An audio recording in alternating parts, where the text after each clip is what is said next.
अस्सलामुअलैकुम वरहमतुल्लाहि वबरकातुहू। नाज़रीन, आपका इस्तकबाल है हमारे चैनल पब्लिक न्यूज़ लाइव में। मैं आपका मेज़बान मौलवी मुजाहिद।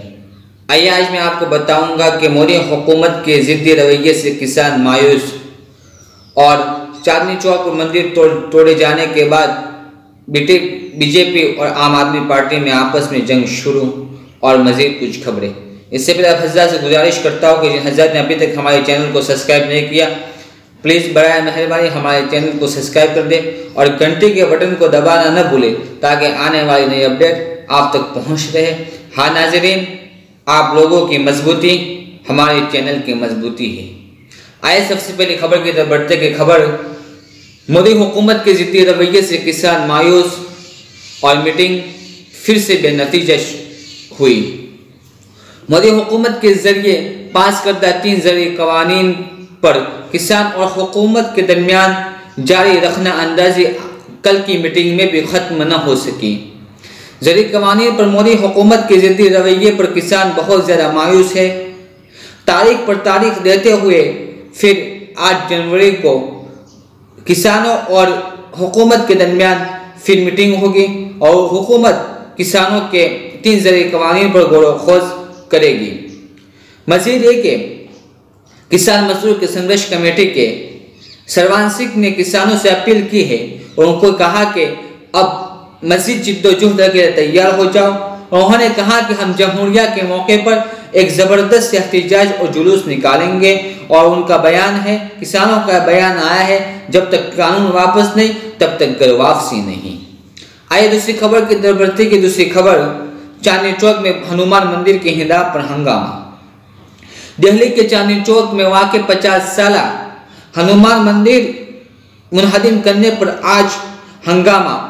आम आदमी पार्टी और बीजेपी के दरमियान इस मसले पर ज़बानी जंग शुरू हो चुकी है। दोनों पार्टी मंदिर के तोड़े जाने पर एक दूसरे को जिम्मेदार ठहरा रही है। दरअसल हनुमान मंदिर दिल्ली के 3 जनवरी यानी इतवार के दिन पुलिस के सख्त पहरे के साथ मुनहदिम कर दिया गया। ज़बरदस्त सिक्योरिटी होने की वजह से कोई मुनहदिम करने के वक्त कोई एहतजाज नहीं कर सकता, कोई शख्स मुखालफत नहीं कर सका। लेकिन मंदिर टूट जाने के बाद आसपास के लोगों में एक गम और गुस्सा की लहर देखने को मिली है और मंदिर के मुनहदिम होने के बाद आम आदमी पार्टी और बीजेपी के दरमियान जुबानी जंग यानी घमासान की जंग शुरू हो चुकी है। बीजेपी का कहना है कि दिल्ली हुकूमत ने उस मंदिर को तोड़वाने में हिस्सा लिया है।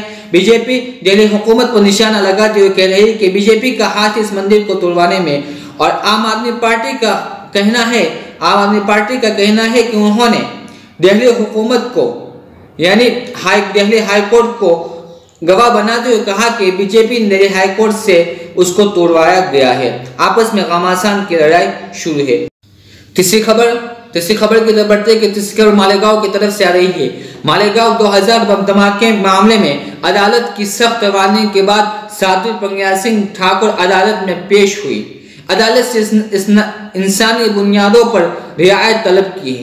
मैं आपको बताता चलो कि खुसूसी NIA जज की सख्त वार्निंग के बाद आज मालेगांव 2008 बम धमाके की मुलजिमा साध्वी प्रज्ञा सिंह ठाकुर अदालत में पेश हुई। इसने अदालत को बताया कि बहुत बीमार रहती है। अदालत में हाजिर होते हुए उसने अपने आप को माजूर करार देते हुए कहा कि बहुत बीमार होती है और उसने भगवा रंग कपड़ा ज़ेब-ए-तन करते हुए उसने अदालत से कहा कि उसके एक आंख की बीनाई तकरीबन जा चुकी है, जिसका वो इलाज दिल्ली के मशहूर MS अस्पताल में करवा रही है। उसने ये भी अदालत से कहा कि उसके पाँव में शदीद तकलीफ है, जिससे चलना मुश्किल होता है, इसलिए उसको मध्य प्रदेश से मुंबई का सफ़र करना दुश्वार है और मुश्किलात का सामना करना पड़ता है। इसीलिए अदालत उसे इंसानी बुनियादों पर रियायत करनी चाहिए। खुसूसी NIA के जज ने वार्निंग देते हुए कहा कि अदालत की हुक्म पर आपको अदालत में हाजिर होना पड़ेगा।